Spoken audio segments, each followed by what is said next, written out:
Hello everyone. आज के इस लेक्चर में हम लोग बात करने वाले हैं एंटी हिस्टामिन्स के बारे में। इट मीन्स इनको जो है हम लोग H1 ब्लॉकर भी कहा जाता है और इनको H1 रिसेप्टर एंटागोनिस्ट भी कहा जाता है। तो सबसे पहले अपन बात करते हैं यहाँ पर H1 ब्लॉकर्स के बारे में कि कौन कौन से हैं। तो ड्रग क्लासिफिकेशन की अगर अपन बात करें तो यहाँ पर हमारे पास में दो जनरेशन है, first generation H1 blocker and second generation H1 blocker. अगर अपन बात करें यहाँ पर फर्स्ट जनरेशन की, तो फर्स्ट जनरेशन के अंदर हमारे पास में सिनार्जिन, साइक्लिजीन, साइप्रोहिपेटिडीन, क्लोरफेनरामीन, डाइफेनहाइड्रामीन, मैक्लीजीन, प्रोमेथाजीन, डाइमेनहाइड्रिनेट और साथ ही साथ में फेनिरामीन जो है, ये सारे के सारे जो ड्रग्स हैं वो किस में आते हैं भाई, फर्स्ट जनरेशन H1 ब्लॉकर के अंदर। जबकि बात करें सेकंड जनरेशन में तो इसमें आपको पता होगा सेट्रिजीन और लेवोसेट्रोजिन का नाम तो आपने नॉर्मली सुना भी होगा। इसके अलावा फेक्सोफेनाडीन, लोराटाडीन, डेसलोराटाडीन और इसके साथ साथ में इबेस्टीन और एजिलेस्टीन एंड रूपाटाडीन जो है, ये सारे के सारे जो ड्रग्स हैं वो सेकंड जनरेशन H1 ब्लॉकर्स हैं। अब हम बात करेंगे कि ये जो ड्रग्स हैं ये किस तरह से काम करती हैं, तो इनका मैकेनिज्म ऑफ एक्शन जो है वो क्या होगा। अगर अपन बात करें H1 रिसेप्टर की, तो हमें पता है कि हिस्टामिन जो है वो इन H1 रिसेप्टर के साथ में बाइंड होता है। तो हिस्टामिन क्या हुआ, H1 रिसेप्टर का एगोनिस्ट। जबकि अगर कोई एंटी हिस्टामिन ड्रग है तो वो इसका क्या होगा, एंटागोनिस्ट। और एंटी हिस्टामिन जो है लाइक H1 ब्लॉकर, वो कॉम्पिटिटिव एंटागोनिज्म प्रॉपर्टी के थ्रू H1 रिसेप्टर जो है इनके साथ बाइंड होकर के अपने फंक्शंस क्या करेंगे, परफॉर्म करेंगे। इसके अलावा हम लोग यहाँ पर बात करेंगे यहाँ पर सबसे पहले फर्स्ट जनरेशन H1 ब्लॉकर्स के बारे में। ड्रग्स अपन पढ़ चुके हैं कि कौन कौन से ड्रग्स इसमें इंक्लूडेड हैं। यहाँ हम बात करने वाले हैं इनके फार्माकोलॉजिकल एक्शंस के बारे में। तो एक एक करके पढ़ते हैं अपन। सबसे पहले अपन बात करेंगे यहाँ पर CNS पर कौन कौन से इफेक्ट पड़ेंगे। तो CNS पर CNS डिप्रेशन होगा, साथ साथ में सिडेशन, नींद आएगी, और नींद आएगी तो यहाँ पर याद रखना ड्राउजीनेस भी होगा। ओके। और इसके अलावा कुछ ऐसे हमारे पास में एंटी हिस्टामिन्स भी हैं जो कि anti emetic effect, local anaesthetic effect और एंटी पार्किंसोनियन इफेक्ट भी क्या करते हैं, रखते हैं। तो ये आपको यहाँ पर याद रखना है। ओके।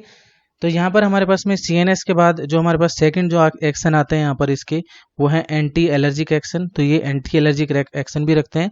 जो एलर्जी के सिम्टम्स होते हैं लाइक ईचिंग होना, ये उसको क्या कर देंगे भाई, उसमें रिलीव देते हैं।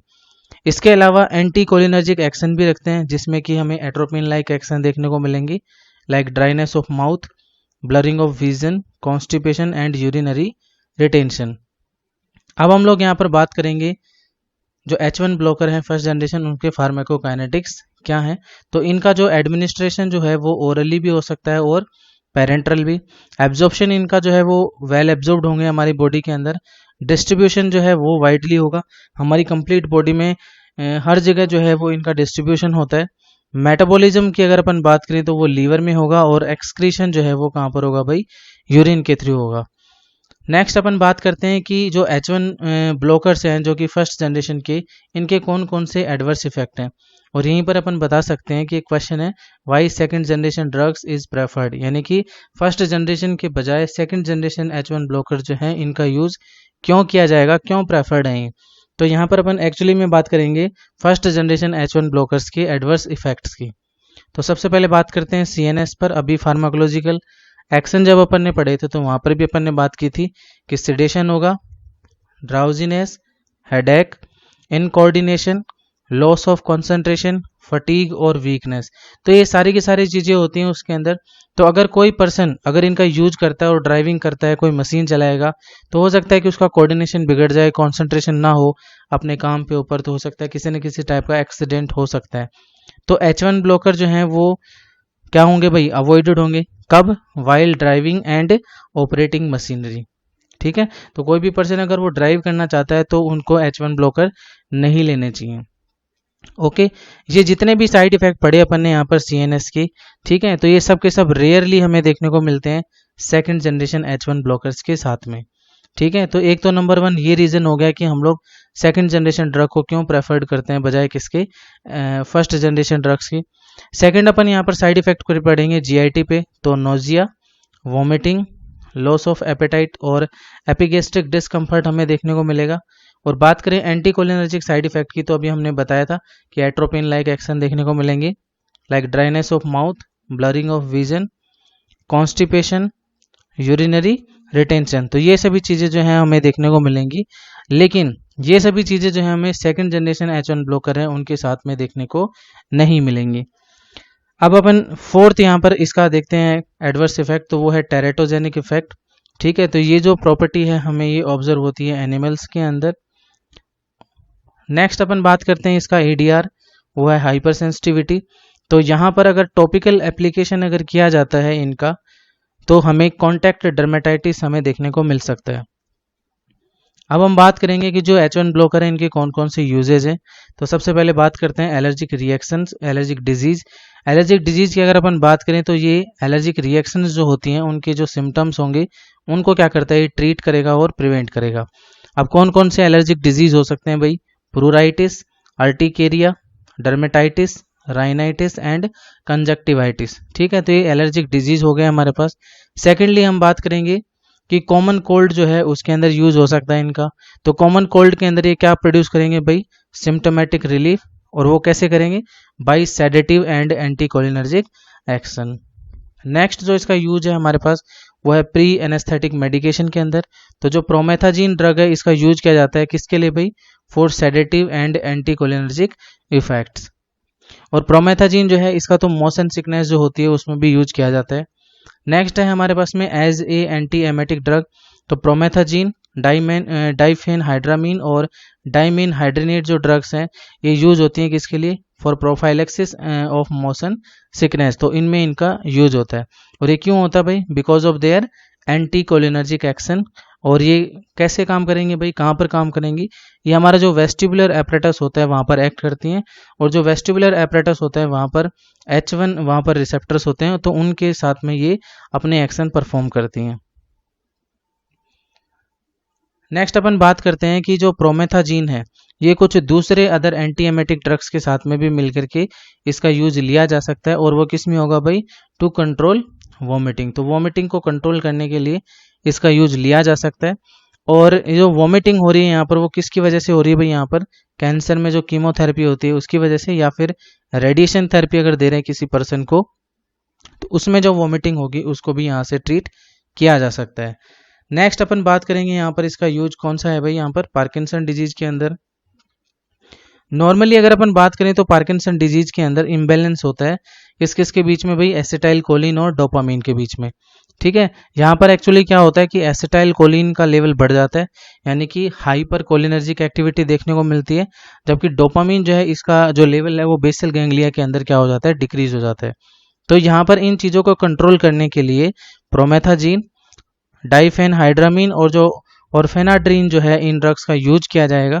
ठीक है, तो आप इनको याद रख सकते हो किस ट्रिक से भाई, आप याद रख लेना इसको OPD से, OPD। ठीक है, तो O फॉर ऑर्फेनाड्रीन, P से आपको याद रखना है प्रोमेथाजीन और D से आपको याद रखना है यहाँ पर डाइफेनहाइड्रामीन। और इनका यूज किया जाता है कंट्रोल करने के लिए किस किस को, ट्रेमर, रिजिडिटी एंड साइलोरिया।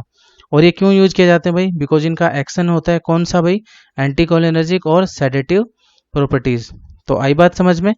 नेक्स्ट देखिए यहाँ पर जो प्रोमेथाजीन जो है या फिर जो डाइफेनहाइड्रामीन जो है, ठीक है, इनका यूज भी है वो किस में किया जा सकता है भाई, ड्रग इंड्यूस्ड पार्किंसोनिज्म जो है उसके ट्रीटमेंट में किया जा सकता है। तो किसी ड्रग की वजह से अगर पार्किंसन डिजीज हुआ है तो उनको ट्रीट करने के लिए भी प्रोमेथाजीन और डाइफेनहाइड्रामीन जो ड्रग्स हैं इनका यूज किया जा सकता है। ओके, नेक्स्ट इनका जो यूज होगा वो एज ए H1 ब्लॉकर के तौर पर भी होता है। तो ये क्या काम करेंगे भाई, ये जो ब्लड ट्रांसफ्यूजन रिएक्शंस होती हैं और जो सेलाइन इन्फ्यूजन रिएक्शंस होती हैं उनको कंट्रोल करने में यूज हो सकती हैं।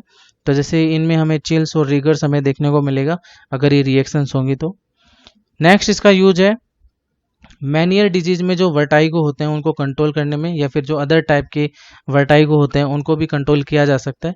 तो सिनार्जिन, डाइमेनहाइड्रेनेट और जो मैक्लीजिन ड्रग्स हैं ये अपनी एंटीहिस्टामिनिक और एंटीकोलिनर्जिक एक्शन की वजह से ये वर्टाइगो को कंट्रोल कर देती हैं। नेक्स्ट जो इनका यूज होता है वो होता है as a sedative and hypnotic के तौर पर। तो यहाँ पर जो H1 ब्लॉकर्स हैं लाइक प्रोमेथाजीन और डाइफेनहाइड्रामीन, ये ड्रग क्या करती हैं भाई, स्लीप को इंड्यूस करती हैं। ठीक है। तो स्पेसिफिकली ये उन बच्चों के अंदर हमें बेनिफिशियल होगा जिनके अंदर हमें माइनर सर्जिकल प्रोसीजर्स परफॉर्म करने हो, तो उस दौरान हम लोग ये दे सकते हैं उन बच्चों को। ओके, तो ये था किसके बारे में भाई, H1 ब्लॉकर्स के बारे में, जो कि थे फर्स्ट जनरेशन। अब हम बात करेंगे यहाँ पर सेकंड जनरेशन H1 ब्लॉकर्स के बारे में। कौन कौन सी ड्रग्स हैं, वही सेट्रिजिन, लेवोसेट्रिजिन, लोराटाडीन, डेसलोराटाडीन, एजिलेस्टिन एंड फेक्सोफेनाडिन। और ये जो ड्रग्स हैं ये हाईली सेलेक्टिव होती हैं H1 रिसेप्टर्स के लिए। ओके, और अगर अपन कंपेयर करें इन सेकंड जनरेशन को फर्स्ट जनरेशन से, तो सेकंड जनरेशन वाली जो ड्रग्स होती हैं ये एंटी कोलिनर्जिक इफेक्ट नहीं रखती, इनका हमें एंटी एमेटिक इफेक्ट भी देखने को नहीं मिलता या फिर उसमें कमी होगी, ये ब्लड ब्रेन बैरियर को क्या नहीं कर पाते, क्रॉस नहीं कर पाते, तो इसकी वजह से जो ड्राउजीनेस होता है वो भी क्या दिखेगा, बहुत ही रेयर दिखेगा या फिर बहुत ही कम दिखेगा। और साथ ही साथ में जो साइकोमोटर परफॉर्मेंस होती थी ये उसको भी क्या नहीं करेंगे, इम्पेयर नहीं करेंगे। But as compare to first generation, second generation जो ड्रग्स होती हैं वो क्या होंगी भाई, यहाँ पर रिलेटिवली एक्सपेंसिव होंगी। कॉमनली जो सेकंड जनरेशन जो ड्रग्स है जो आपने बहुत ज़्यादा मार्केट में सुना होगा, जिसका नाम है सेट्रिजिन, ठीक है। और सेट्रिजिन जो है वो एक कॉमनली यूज्ड सेकंड जनरेशन क्या है भाई, एक एंटी हिस्टामिन ड्रग्स है।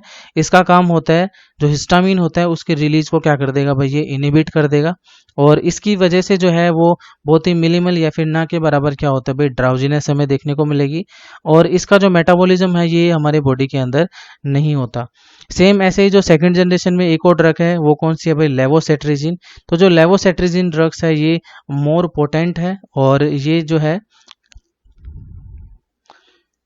जो एडवर्स इफेक्ट होंगे इसके वो भी क्या होंगे भाई, कम हमें प्रोड्यूस होंगे, कम देखने को मिलेंगे एज कम्पेयर टू सेट्रिजिन। तो लेवोसेट्राजिन जो है वो सेट्रिजिन के बजाय ज़्यादा पोटेंट है और कम साइड इफेक्ट प्रोड्यूस करती है बजाय किसके, सेट्रिजिन के। और एक इंपॉर्टेंट ड्रग आपका ना और याद रखनी है, फेक्सोफेनाडिन, ठीक है। ये जो ड्रग्स है हमें उन पेशेंट्स के अंदर अवॉइड करनी है जिनके अंदर की क्यूटी इंटरवल है वो क्या रहता है, प्रोलॉन्ग रहता है। तो ये आपको यहाँ पर याद रखना कि ये कॉन्ट्रा इंडिकेटेड होगी उन पेशेंट्स के अंदर जिनके अंदर क्यूटी इंटरवल क्या होता है भाई, प्रोलॉन्ग होता है। Okay, thank you.